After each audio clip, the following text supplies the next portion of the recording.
even if you have to, quote unquote, deprive yourself, which I don't want you to look at it that way, but delay gratification so that you have a safety net, being able to have something that you know is there to catch you if you need it, or that allows you to take risk, whatever that looks like for you, is so important. T-minus 10 seconds. Welcome to the Journey to Launch podcast with your host, Jamila Souffrant. As a money expert who walks her talk, she helps brave journeyers like you get out of debt, save, invest, and build real wealth. Join her on the journey to launch to financial freedom in 5, 4, 3, 2, 1. If you want the episode show notes for this episode, go to journeytolaunch.com or click the description of wherever you're listening to this episode. In the show notes, you'll get the transcribed version of the conversation, the links that we mentioned, and so much more.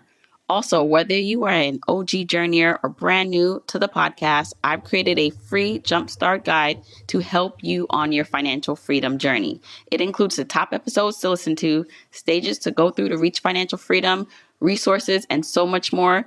You can go to journeytolaunch.com/jumpstart to get your guide right now. Okay, let's hop into the episode. Hey, journeyers. Welcome to the Journey to Launch podcast. I am your Chief Launch Officer, Jamila Souffrant. And if you're not aware, if you're just new to the show or to my content, you're a journeyer now, which means you're on the path with me to financial independence, and you're going to be enjoying your life, having financial freedom on the pathway there. This is going to be a solo episode where I share my rambling thoughts. No, I have notes, but I share my thoughts and reflections and hopefully lessons to help you on your journey to financial freedom. This episode is going to be about the money rules I live by and the ones that I've broken. Now, I want to be clear that rules are just frameworks. They're not prisons where you should not adapt or change them if it's not working for you. And I want to show you through the episode how in the beginning some things worked and sometimes they didn't, and I've changed or adapted some rules where I'm either following them or I'm not even following them anymore. So I want you to think through as I'm talking, what are your money rules? What are some things you can question and do differently? What are some things that are no longer serving you? Or what do you need to do and implement so that you can get on track to reaching your life goals by using your money rules to help you get there? Okay, first rule that I live by. And I've always, for the most part, lived by, especially when I found out about the financial independence retire early movement. But I really locked in when I realized that your income is the driving force and source of you getting to where you need to go on this journey. And how you spend your income is very important. And if you're able to organize your income in a way that serves you, then you'll be able to get to your goals. Now, the rule is pay for your essential expenses first. So those are your mandatory expenses, your rent, your mortgage, groceries. And even if you drill down into those categories, it's not going to the grocery store and buying anything just because, yes, groceries are mandatory, but you're really buying the essentials. Pay for those things first. Budget and list out those line items first and pay for those first from your income. Once you do that, you now add the other mandatory, what I feel, and I've always treated as mandatory, is your financial goals. So treat your financial goals as mandatory things you need to hit. So those can include things like investing. It can include saving for your FU fund or your emergency savings account. But those line items in your budget should be mandatory in your mind that you have to hit before you can spend on discretionary fun things. When I made this switch in my head, especially after getting more serious about my finances, a lot changed. We were able to save a lot more money faster than I thought we could and invest a lot more because the priority was mortgage, food, transportation, then investing as much as we can, saving as much as we can. How much is left? Okay, now we can use that money for fun or to do the other things in life. So rule number one, I still live by it to today, is to pay for the essential expenses first and treat the financial goals as mandatory. Rule number two that I'm living by or that I stand by right now is automate everything that you can. Automation is key because I don't know about you, but I am just on a cycle of overwhelm in my life because of all of the things as an adult that you have to do. And even if you're just a single person, it's a lot. You got to keep up with your mail, you got to pay the bills, you got to work, you have to keep up with friends, and maybe you have a partner, and then add on having a partner or a spouse, and then add on having kids. I'm just like, there's always something to do. And we have to figure out dinner every night. Like, who made me an adult? And so automation is key because we do have so much going on in our lives that we can forget. I have forgotten multiple times before I use this rule to automate things to pay my credit card on time. And it wasn't until I realized, like, listen, just put on an automatic payment of at least the minimum amount due. So that way you won't get charged for any non-payment fee. Was just one more thing I could let go of. The other thing that is really essential to automate is your saving and investing. So that's going to come into the form of investing in your retirement accounts at work. Usually those are really simple. They take it directly from your paycheck. You just have to tell them how much, what percentage. And then if you're saving for an emergency fund or FU money or even outside investments, so your own maybe Roth IRA or just a separate investment account, a taxable investment account, make those investments automatic. Now, you can do the bare minimum, meaning maybe, let's just say for the month, you have a goal of investing $500 in your Roth IRA. But because you are still working things out and you're not sure, you just want to automate $50 or $100 for the month. That is totally fine. Do a small amount if you need to, if your income is not as set, and then go back within the month to then make good on that promise to invest the additional amount or save the additional amount. But you want to make sure you're having a consistent debt payment and investment saving contribution happening without you having to mentally think about it. Because with all the things happening in your life, adding that step just makes things more complicated. So just automate what you can and set it and forget it, but go back and look to see if you can do more when you can. Rule number 3 that I definitely live by is spending intentionally. There's a caveat to that. Spending intentionally and living within your means.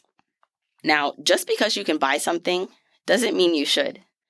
Just because the money is in your savings account or checking account doesn't mean it's for the thing that popped up that you want to do or the trip. And it's so important to realize that, because even if you feel like you're making and earning good money, unless you know exactly where your money is going, what obligations you have coming up in the future and near future, you can't count that money to be spent for something else if you're unclear about what's happening. And so just because the money is in your account or it's there doesn't mean you should do it. You need to have a clear picture of your goals and your financial situation. So this is important because, yes, spending intentionally, and I said a caveat before, because sometimes you're going to make mistakes, which is one of my rules, is that mistakes are okay. But you want to spend on the items or intentionally know what is important to you and your family and what's going to make you ultimately happy. And if you don't know that, and if you're just spending because the money is there, you'll find yourself basically digging more of a hole and not being able to get out of the current journey or stage maybe you're in if you're trying to progress through what I call the journey or stages to get you to financial independence. And this is funny because I experience this with my kids a lot because they're still grasping the concept and the idea of just because you have the money, right? Just because you have $100, you got $100 for your birthday, doesn't mean the first thing you see you want to buy. Because once that $100 is gone, then you're done. Just like when they ask me, can we get a car? Don't you have enough money to buy a car? And I'm like, well, technically we do have enough money to buy a car, but there are other things that are a priority for us as a family. Do you still want to go to the Pokemon conference every year? Or do you still love that mommy doesn't have to necessarily work and go into an office? I'm flexible with my time where I can pick you up from school and be there in this way. Then that's what that money is for. Not necessarily just to buy a car, because if I spend that money on a car, then things will look a little tighter and different for our family. Next rule, measure your progress, not others' possessions, or even what they deem progress for themselves. You're running your own race, and the comparison trap is deadly when it comes to money. And it will have you spending above your means, trying to impress people, trying to impress yourself, where you are overcompensating and spending where you shouldn't because of what other people are able to do. Because you have no clue what is going on behind the scenes and how much they actually have or don't have. And so you have to really be careful not to compare yourself. And that goes not only just for material possessions like cars, houses, but even how much someone makes. So even as a business owner or seeing someone, oh, they earn six figures or they're earning millions, you cannot, one, feel bad about wherever you are into relation to that, but then also trust or know what is happening with that, right? You have to understand and prioritize what's going on in your household, in your budget, and make progress there, because you have really no clue on what their goals were or milestones are or where they started from and the help they have. And so it's really important to just really focus on your own progress and your own possessions without feeling like you have to keep up with others. It's very important. Next rule that I live by: mistakes teach more than restriction.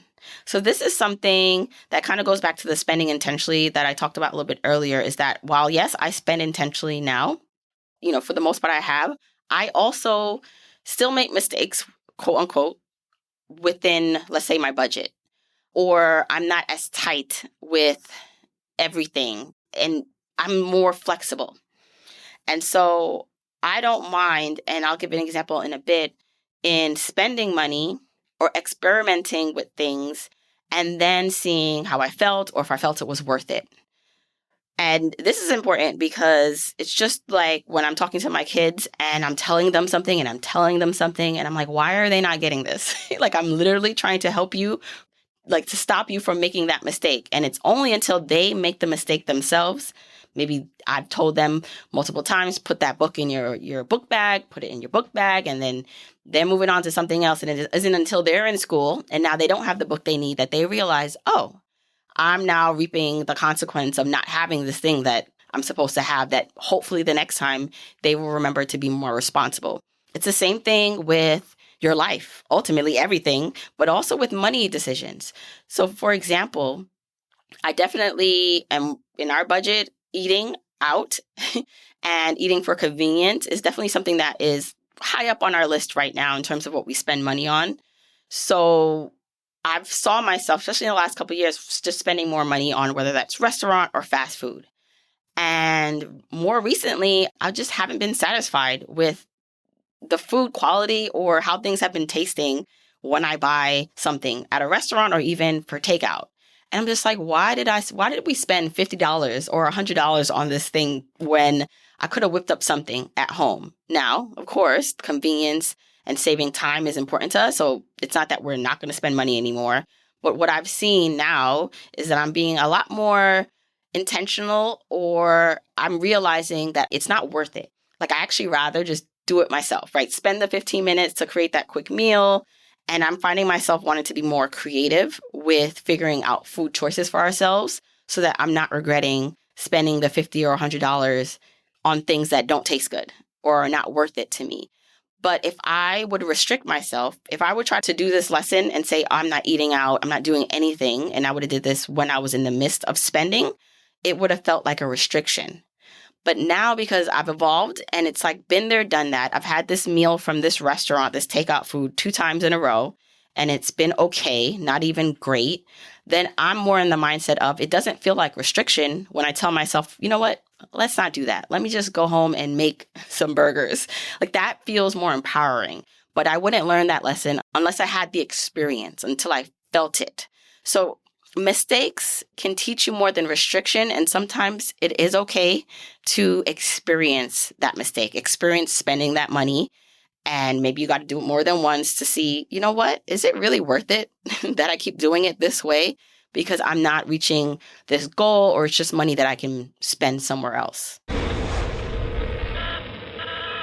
Hey, Journeyers, if you are loving this podcast, then you will love my book, Your Journey to Financial Freedom, a step-by-step guide to achieving wealth and happiness. I wrote this book for you. This book is for you if you want a clear and enjoyable path to having more money, options, and a rich life. This book is for you if you hate your commute and the fact that you need to seek approval or permission from a boss. I hated that when I worked. This book is for you if you weren't born into wealth, you didn't marry rich, or win the lottery, but you still want freedom. This book is for you if you're at a crossroads, a major decision or event is imminent. Maybe a career change, marriage, starting a family. Pressures are reaching a tipping point, and the discomfort and the desire for more can no longer be ignored. And this book is for you if you find yourself zoned out at meetings, looking out the window or daydreaming about the life you truly want. So go pick up your journey to financialfreedom.com so I can show you how to map out how to get from where you are today to where you ultimately want to be and enjoy the journey while you're on the path. Head over to yourjourneytofinancialfreedom.com to see where you can pick the book up. It's available on Amazon, bookshop.org, Barnes & Noble, your local bookstore, everywhere. Go to yourjourneytofinancialfreedom.com to get the book now. Next rule that I live by, and this one has helped me out a lot, is having an adequate safety net. So your savings, an emergency fund, and FU money is another one of the non-negotiables, but it is key. I have always been a great saver. I didn't really understand investing until I got more into the financial independence, retire early movement, but saving was always my thing. It's always been important because I've realized so many times when I had an opportunity, I had money saved up to be able to take on that opportunity. So whether it was being able to buy a car when I got to college, with the help of my mom, I had a portion that I could use for the car that I wanted. Or when it came to buying my first condo at 22, I was saving money and didn't really understand why I was saving it, but I was ready for that opportunity. When it came to leaving my job, I was more intentional at this point, but I knew I needed a large amount, what I call FU money, to be able to jump into entrepreneurship full-time without being stressed. And so I've always prioritized saving and having FU money, and till this day, it's working for me because my business right now is pretty relaxed. I'm not working as much and I'm kind of enjoying it. But honestly, that also means a slowdown of income.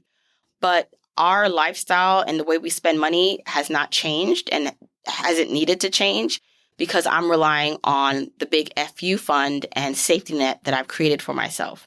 So even if you have to, quote unquote, deprive yourself, which I don't want you to look at it that way, but delay gratification so that you have a safety net. And it doesn't have to be a year's worth of income for you or expenses that you save up, but something. Being able to have something that you know is there to catch you if you need it, or that allows you to take risk, whatever that looks like for you, is so important. And so really prioritizing that, even if it means delaying some fun and vacations and trips out to eat, it's going to benefit you in the long run and short run too, once you get to certain goals. So make sure you have an adequate safety net and FU money. That's what's gotten me to where I am today. That's what's keeping us good right now. Okay, now let's move on to the rules that I don't follow or I have broken over time. And those rules are, number one, budgeting every penny. I have not budgeted every penny, like meaning line item by line item, in a really long time. And when I first started my journey, when I first started Journey to Launch, I definitely did that because there were certain goals I wanted to hit. I wanted to invest and save a certain amount of money each year. I wanted to quit my job. I wanted to do these things that where it was necessary for me to feel more in control and budget every penny. Now we are in a situation, and by the way, that the journeyer level that I was in corresponds with the level of budgeting that I wanted to do. So my earlier journeyer levels, where I was what I call an explorer, cadet, and aviator, those are the earlier journeyer stages. By the way, you can find more about journeyer stages if you search the podcast. I've done episodes on them, and then my book, Your Journey to Financial Freedom, breaks it all down. I definitely needed to budget every penny. But as I've gotten now into the commander stage where I'm more flexible and more confident and just, honestly, I don't want to. I'm not in that mindset right now that I can pay our bills every month, pay our credit cards, and then also still have fun, but then still make sure every need is met for our family where we don't have to budget every line item. Now, again, extreme budgeting is not a bad thing. Looking at every penny is not a bad thing. I recommend it if you are in debt to do it that way, especially if you haven't been confident with money and you feel like you don't understand where your money is going. It is essential to budget. But as you move on, as you get more confident, as you find out ways that work for you, I believe you can be more flexible and things can be different. And by the way, I know people in the later journeyer stages as a commander or even a captain, that's reaching the ultimate stage, that still budget every penny, right? So it's not that you have to abandon it if it makes you feel good, but it's just one of the rules that for now, we are not following as much. But who knows, maybe I'll get back on it if another goal comes up that I really want to reach. Rule number 2 that I have broken or I don't follow is the never use credit card rule. Now, I use credit cards for everything. And it's definitely not something I recommend to someone who's currently in credit card debt who can't pay off their balance every month. I'm able to do this because I've done the foundational work and now I'm using credit cards as a tool to help me go on vacation and use points to do certain things. And because we're able to pay off the amount every month, it helps to leverage and use this tool, credit cards, as a tool to help us on our financial freedom journey. Now, again, doesn't mean that everyone should be using credit cards, but I do think if you can budget and pay off your credit card every month and you are not in credit card debt, meaning the balance does not carry over, it can be a powerful tool to travel or to just get points to do other things that you want in life. Rule number 3 that I don't follow or broken is to never hire help or to do everything yourself that can be done. I definitely, in the beginning, whether it was for my business as an entrepreneur or as just within the home, felt like, okay, why would I spend money to do this thing for someone else to do it when I can do it myself? And I found myself burnt out and just overwhelmed by doing it that way. And when I was able to pay someone to come in and clean and help clean the house every other week, or at one point we did have someone who was cooking us meals every week. We don't do that anymore.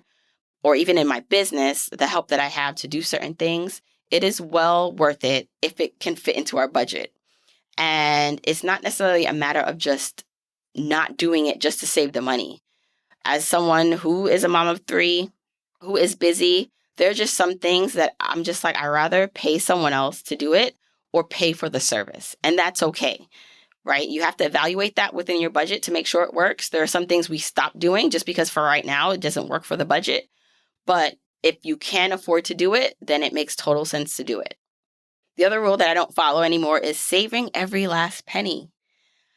I used to, again, be a big saver and want to save everything or invest like any surplus. Let's invest it, let's save it. But it's really just important to understand that life is also about living. And I totally get, you're working hard, you're doing all these things for, I would say, other people, right? In terms of you going to work and you're showing up to maybe be in an office with other people you may not want to be around. Or there are bills you need to pay. There's all these things you need to do. And so when you want to spend money on yourself or to help escape your 9 to 5 or just the burdens of life, I get it. And it isn't until you can start to enjoy your money. And it doesn't mean expensive things. When I talk about spending money on things, it doesn't have to be even expensive. But I think understanding the value of the dollars that are coming into your household and how that's earned, and then using that in a way that feels good and brings you more energy and happiness can be like life-changing in a way where you should be spending on the things you enjoy, as long as you take care of the other things first. Remember the rules that I follow? The first one was spending on your mandatory expenses and your goals. Once you do that, you can spend your money on anything else that you want. And so saving every last penny just for the sake of it, for me, no longer works. I want to be able to enjoy my life, and that's going to look different, right? Enjoying life looks different for everybody. So someone could look at the way we live and lifestyle and say, well, why don't you just buy that, right? But it's not something necessarily that we see as an added value right now or something we think we want to do. So it's going to look different.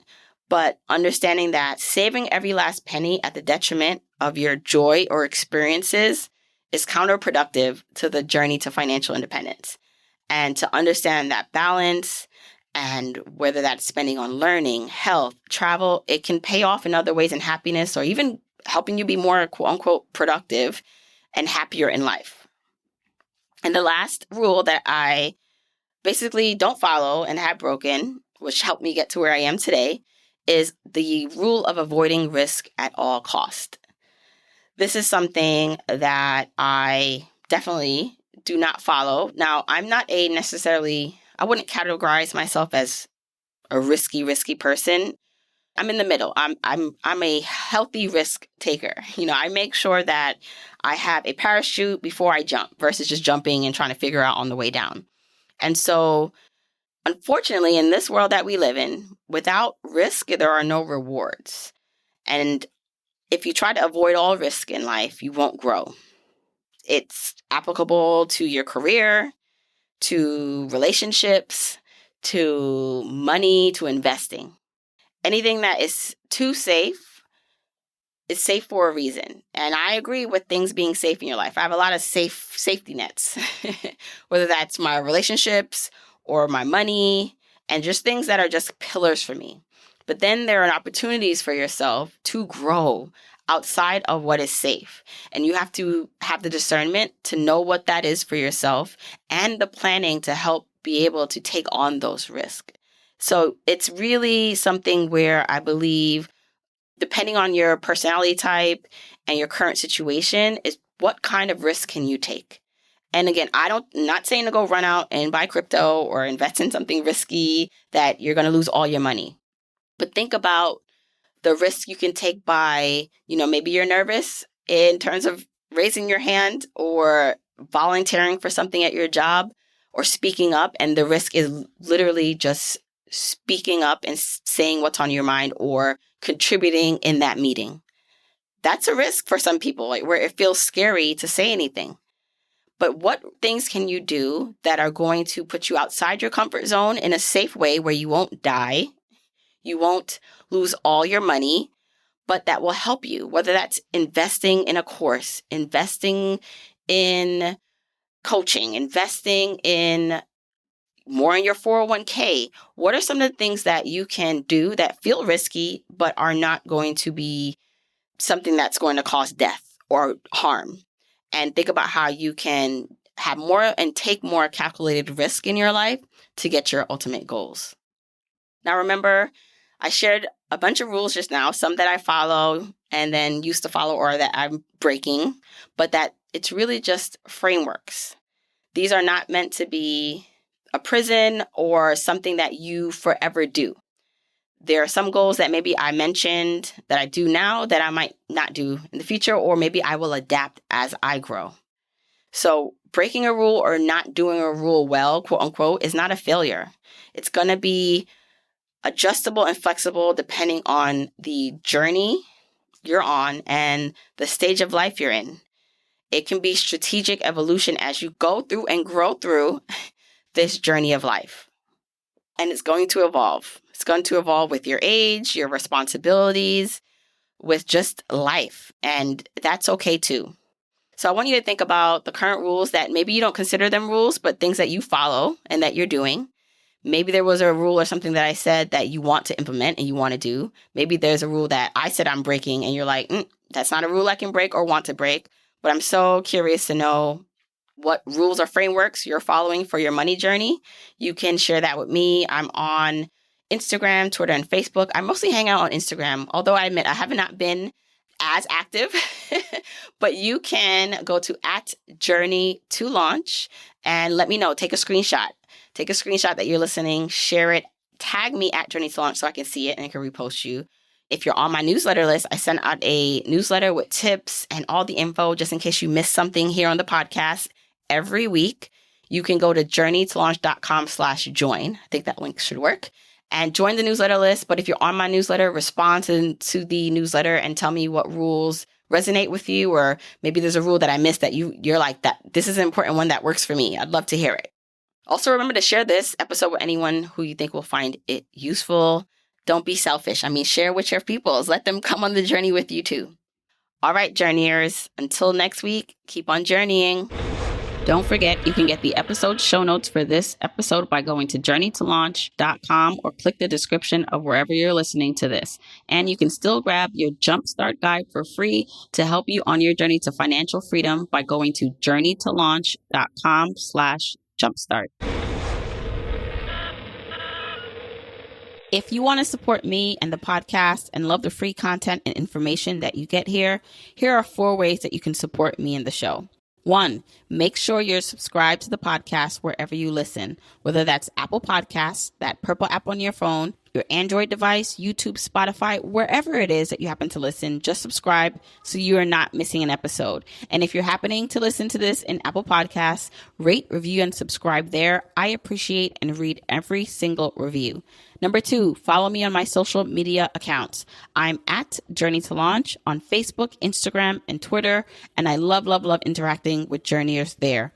3, support and check out the sponsors of this show if you hear something that interests you. Sponsors are the main ways we keep the podcast lights on here, so show them some love for supporting your girl. 4, and last but not least, share this episode, this podcast with a friend or family member or coworker so that we can spread the message of Journey to Launch. All right, that's it. Until next week, keep on journeying, journeyers.